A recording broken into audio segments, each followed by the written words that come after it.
기도하겠습니다. 하늘에 계시는 자비로우신 아버지 하나님, 이 안식일 저희가 하나님의 말씀을 듣고 또 하나님께 영광 돌리기 원합니다. 오늘도 성령 하나님 저희들의 마음속에 말씀해 주시고 하나님께 영광이 돌려지는 귀한 시간 되게 도우시며, 특별히 오늘 병원에 계시는 분들이 계시는데 그들 위에 하나님의 도우심이 함께 해주시며, 또 육신적인 연약함 때문에 나오지 못하신 분들 위에도 하나님의 위로하심이 함께하여 주시옵소서. 이 안식일 하나님의 은총이 저희 모두 함께 하시고 또 이 예배를 통해서 하나님께 영광이 돌려지는 귀한 시간 되게 하옵시기를 사랑의 주님 예수님의 귀하신 이름으로 감사드리며 기도하옵나이다. 아멘. 오늘 말씀의 제목입니다. 어린 양이 용처럼 변하다라는 제목으로 여러분께 말씀을 드리도록 하겠습니다. 어린 양이 뭐가 됐어요?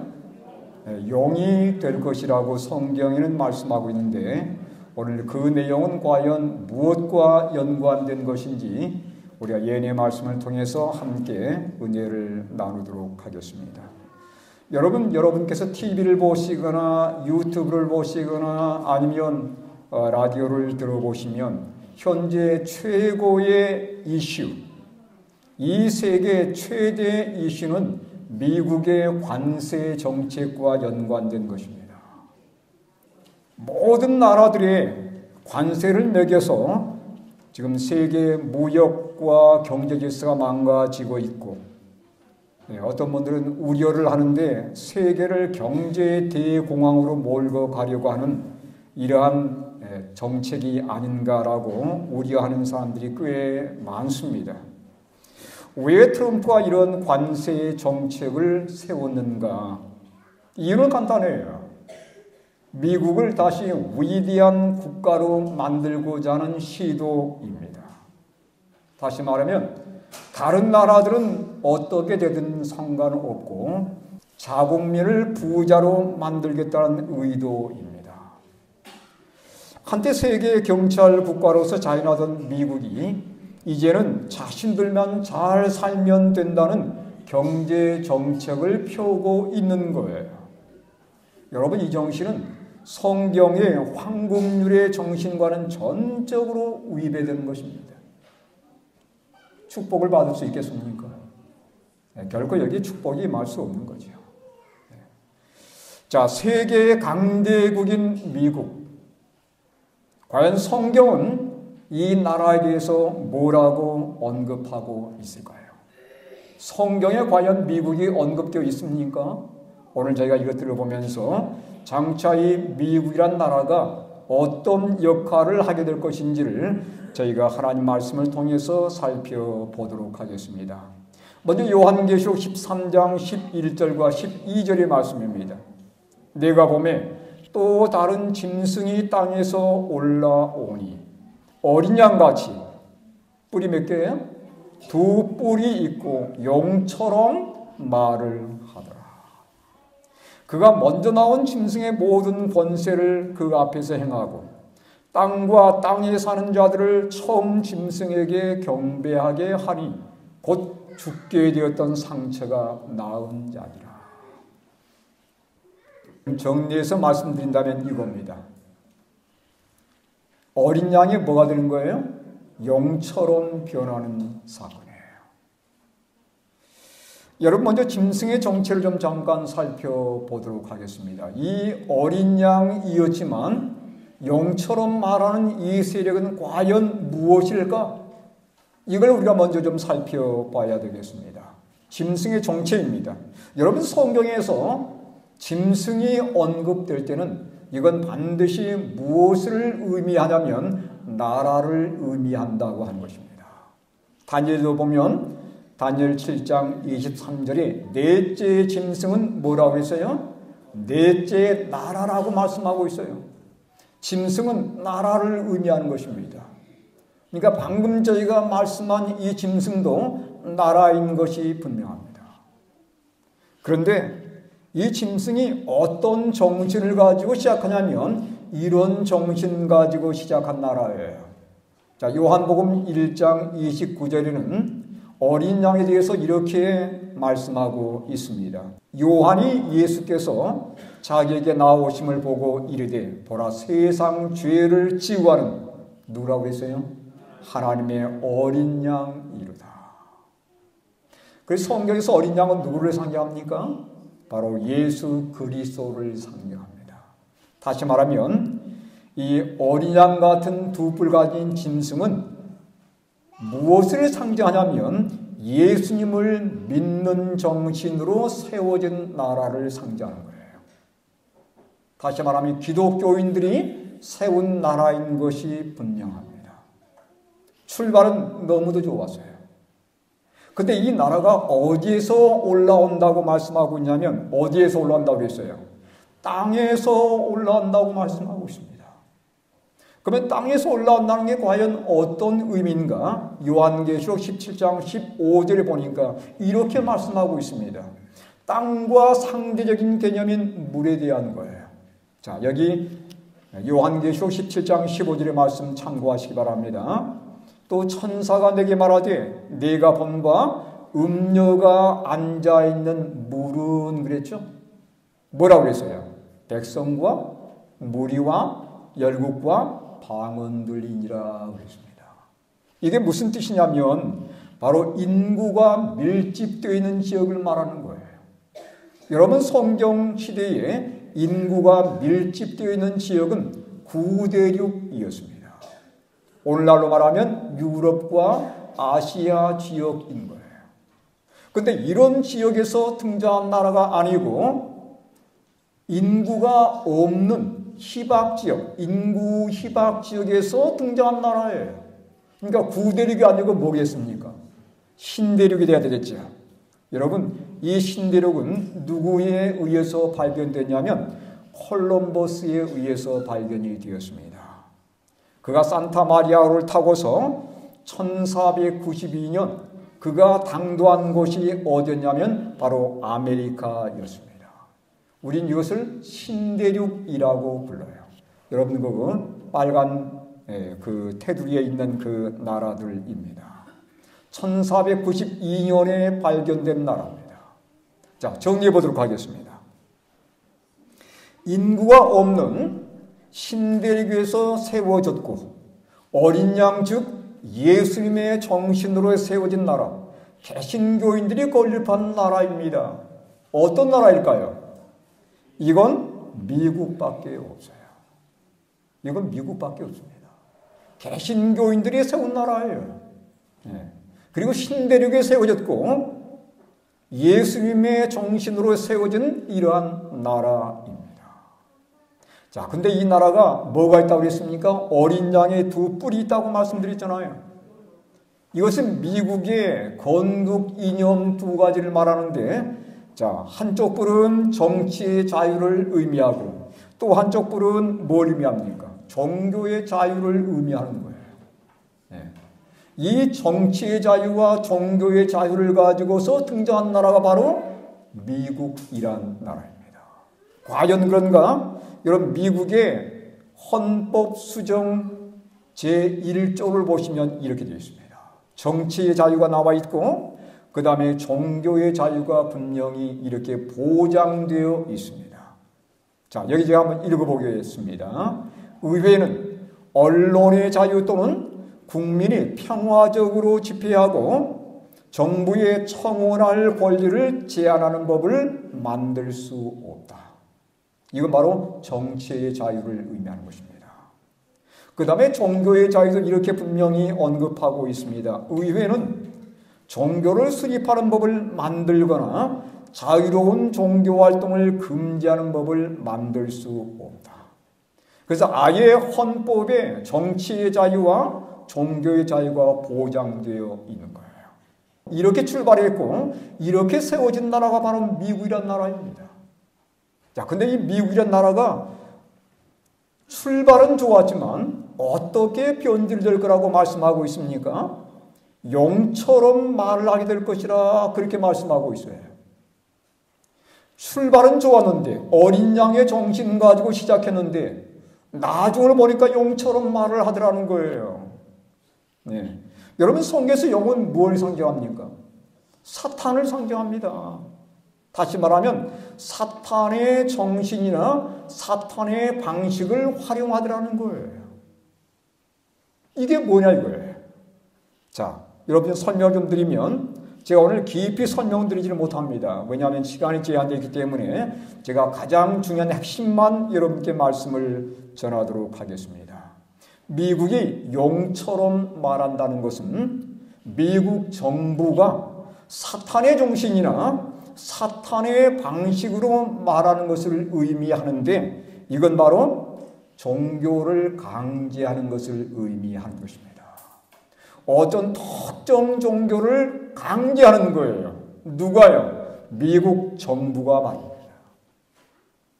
여러분, 우리가 생활하면서 아무리 좋은 것일지라도 강제하는 것은 그건 하나님 방법이 아니에요. 예를 들어서 우리 아이에게 교회를 가지고 자꾸 권유하는데 이 아이가 교회를 안 갑니다. 그럼 부모들은 어떻게 얘기할 수 있을까요? 야, 너 교회 안 가면 밥 이제부터 없어. 이렇게 해서 강제적으로 교회 가게 하는 것은 이건 하나님 방법이 아니라는 거예요. 네.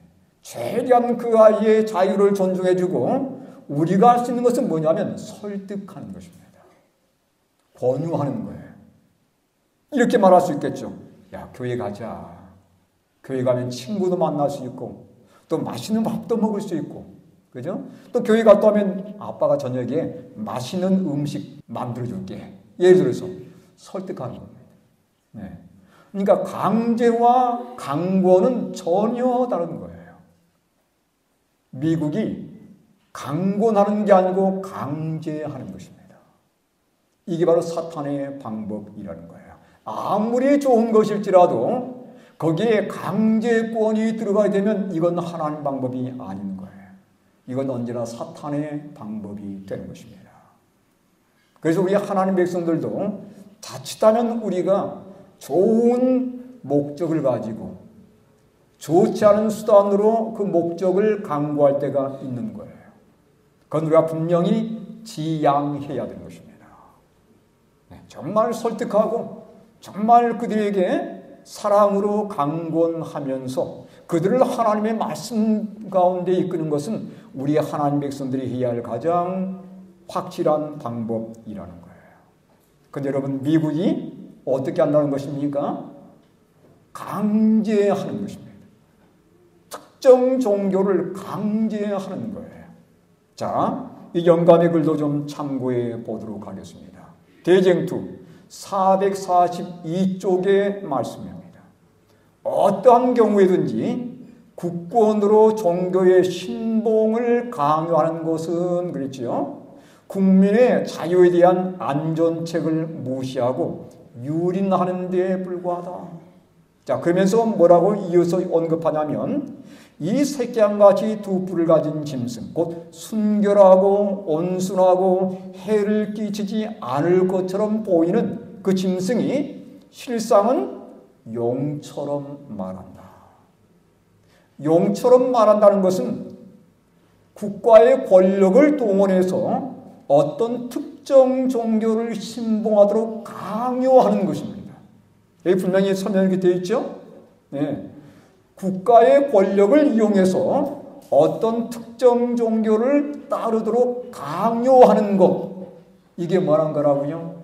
이게 용처럼 말하는 것의 의미라는 거예요. 여러분, 과연 미국이 그렇게 되어가고 있습니까? 예, 자, 보겠습니다. 여러분, 트럼프가 대통령이 되면서 최근에 세워진 정책들입니다. 첫 번째, 반기독교 편결 근절 행정 명령을 내렸어요. 이게 언제 내려진 거냐면 2월 달에 내려진 겁니다. 2025년 2월 달에 내려진 행정 명령이에요. 내용은 어떤 거냐면, 제가 빨간 글씨 읽겠습니다.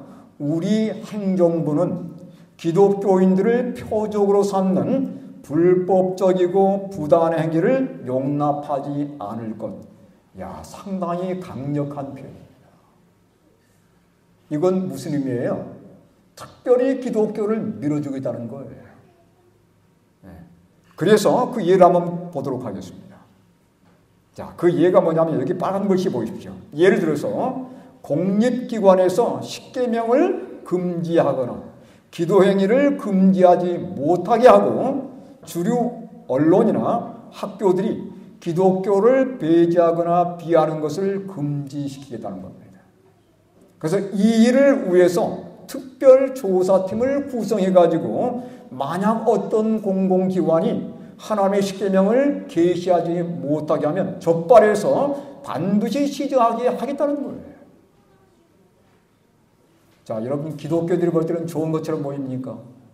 야, 우리 종교를 이렇게 정부가 밀어주니까 얼마나 좋게 보이는 겁니까? 근데 문제는 이게 강제로 나아가는 발판이라고 하는 거예요. 여러분 이것만이 아닙니다. 자, 그 다음 보면 더 기막힌 게 있어요.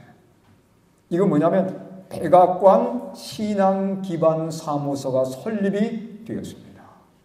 이게 뭐 하는 거냐면 여러분 다 설명드릴 수는 없고 빨간 글씨만 참고해 보시기 바랍니다. 정부와 기독교 단체들과의 유대를 강화하고 일반 종교는 거기에 들어있지는 않아요. 정부와 특별히 누가 협력한다는 얘기입니까? 기독교 단체들이 협력한다는 얘기예요. 그 다음에 기독교 단체들의 요구를 정부에 전달해서 반영하게 만들며 세 번째, 행정부가 기독교적 신념을 보호할 목적으로 이런 신앙기반 사무소를 설치를 하는 겁니다. 여러분 의도가 분명하죠? 누구를 전적으로 밀어주겠다는 겁니까? 기독교를 전적으로 밀어주겠다는 겁니다. 그래서 그 책임자를 누구로 세우냐면 여기 빨간 옷을 입고 있는 이 여성을 이 목사입니다. 이 사람을 이 신앙기반 사무소의 책임자로 세웠어요. 그리고 특별히 이 사람은 트럼프 옆에서 그의 신앙을 상담하는 역할까지를 하는 것입니다. 네. 그래 지금 이 기독교가 지금 어디로 지금 가고 있냐면 이 미국 정부와의 협력을 통해서 기독교를 강조하는 쪽으로 지금 계속해서 발전해가는 과정이에요. 여러분 더 기막힌 게 있습니다. 이게 프로젝트 2025라는 게 있어요. 이건 뭐 하는 거냐면 미국 대통령의 권한을 최대한 확보해 주는 것입니다. 네. 그 대통령이 하고자 하는 것들을 전적으로 밀어주는 거예요.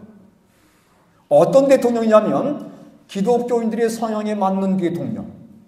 네. 그의 권한을 전적으로 밀어주면서 두 번째 보세요. 미국을 기독교 정신에 기반한 국가로 재정립하려는 목적이라는 것입니다. 이게 바로 뭐냐면 기독교와 미국 정부가 완전히 연합해서 앞으로 나아가게 만들겠다는 그러한 의도인 것입니다. 여러분 이 모든 내용들을 좀 결론적으로 말씀드린다면 정부가 기독교 종교와 연합해서 종교 강제 길로 지금 나아가고 있는 그러한 지금의 행로를 우리로 하여금 보게 만드는 거예요. 자, 여러분 트럼프가 왜 이렇게 기독교를 전적으로 지지할까요? 여러분 그 사건의 배경이 있습니다. 혹시 이거 보셨습니까? 아, 이거 못 보셨어요? 2024년 7월 13일 펜실베니아에서 유세 도중에 이 트럼프가 총격을 당합니다. 근데 다행스럽게도 어디를 스쳐갔어요? 오른쪽 귀를 스쳐갔어요. 네. 이 사건이 있은 다음에 트럼프는 이렇게 고백을 했습니다. 나는 기적적으로 살아남았다. 하나님이 나를 살려주셨다. God spared me 그랬죠. 하나님이 나를 살려주셨다. 이것은 신의 뜻이다. 이 사건을 경험한 다음에 그는 기독교인들의 전적으로 지지를 약속하게 됩니다. 자, 그래서 2024년 대선 기간 동안에 트럼프의 공약들을 보시길 바랍니다. 예. 여기 보시면 반기독교 편견을 위해서 특별조사반을 설립을 약속했는데 이게 지금 이루어졌어요. 아까 우리 보았죠? 이게 이루어졌습니다. 두 번째, 학교와 공공장소에서 십계명을 계시하는 것을 적극적으로 지지한다고 연설하는 거예요. 네. 여러분, 이게 거의 의무화되어 가고 있습니다. 이제는 공공기관과 학교에서 십계명을 반드시 거려야 되는 이런 쪽으로 지금 방향이 지금 흘러가고 있는 거예요. 자, 이렇게 해서 기독교인들이 뭐라고 호소하냐면 이번만 내게 투표해달라. 그럼 내가 당신들의 모든 요구를 다 들어주겠다. 이렇게 약속한 거예요. 네. 자, 그 다음에 아까 제가 말씀드린 것처럼 국내 신앙 지도자들 회담에서 목사들과 만난 자리에서 이렇게 약속을 했습니다. 백악관에 직접 신앙 기반 사무소를 설립하겠다. 그래서 기독교를 전적으로 밀어주겠다. 약속한 거예요. 실제로 이 신앙 기반 사무소 설립했습니다. 네. 자, 이런 약속을 듣고서 유권자들, 특별히 기독교인들이 어떤 반응을 보였습니까? 기독교인들은 이렇게까지 표현을 했습니다. 기독교인들은 트럼프를 신이 선택한 지도자. 누가 선택했어요? 신이 우리 미국의 기독교 교인들을 위해서, 기독교를 위해서 선택한 지도자라고 그렇게 간주하는 거예요. 그래서 이 트럼프가 미국을 진정 구원할 거라고 그렇게 믿게 되는 것입니다. 여러분, 투표 결과가 어찌 됐습니까? 2024년 대선에서 백인 복음주의 기독교인들의 80%가 트럼프를 지지했어요. 당당히 당선이 되었습니다. 여러분, 오늘 제가 이 말씀을 드린 것은 지금 미국이 어디로 향해 가고 있는지를 우리가 자세히 보라고 하는 의미에서 개괄적으로 말씀을 드렸습니다. 미국은 지금 이렇게 돼가고 있는 거예요. 기독교가 정부와 함께 연합하면서 권력을 지금 쥐어가고 있습니다. 그리고 학교마다 공공기관마다 십계명을 지금 계시하고 있는 거예요. 강요하고 있습니다.